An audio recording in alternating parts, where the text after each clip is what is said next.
Not funny? Oh, I thought it was. Is it on? Yes. Okay. Okay. What? Sheet. Shoot. Oh, sheet. Shoot. Take one. Hey guys, I'm just gonna do a run through another Rubio. I want to put charcoal.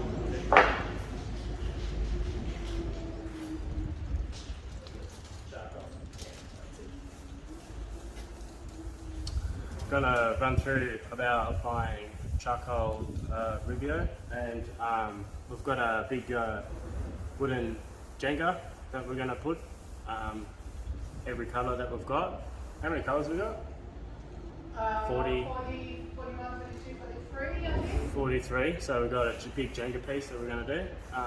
We're gonna do all the 43 colours in it, just to be cool. This is my old workbench that I've had for, I don't know, since I was like 10. So I'm just going to run through. I've sanded it from 80, 100, 120, and now I'm going to do a water pop, which is what they want. Apparently, so the whole idea about water popping is that it brings up the fibres, and then when you sand it again, it brings more fibres up, so it makes it more fluffy. So when you rub your Rubio across, it brings out the grain a lot more. And that's the whole goal. So we've already sanded it to 120, and then we're going to sand it to 150, which is what they recommend. I personally like going from 80, 100, and then 120 because it just brings out the grain a bit more.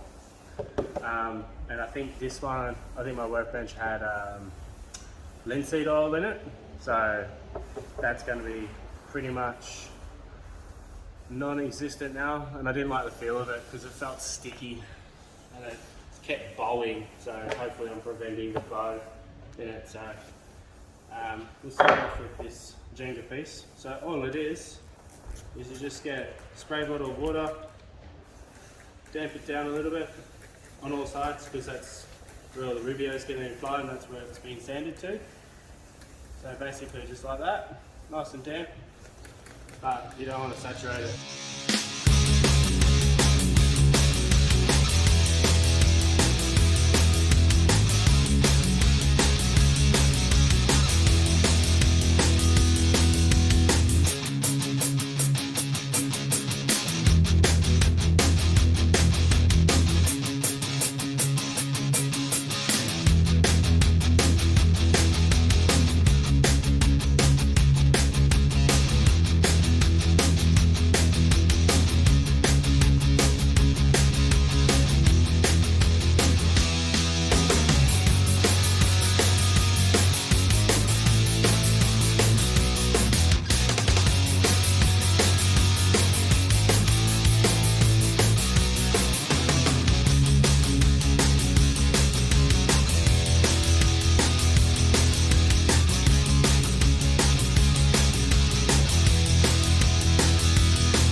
That is down to 150.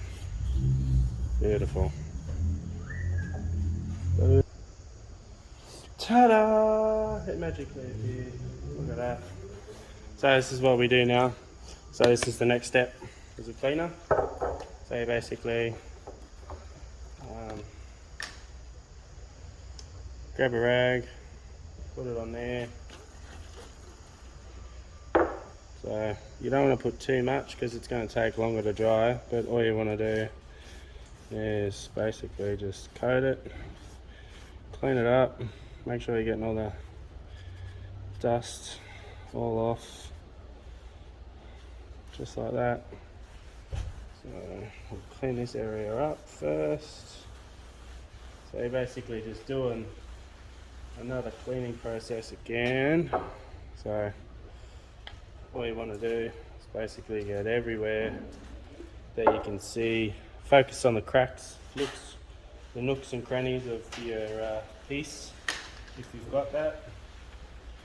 On this old girl, she's got heaps of nooks and crannies and splits and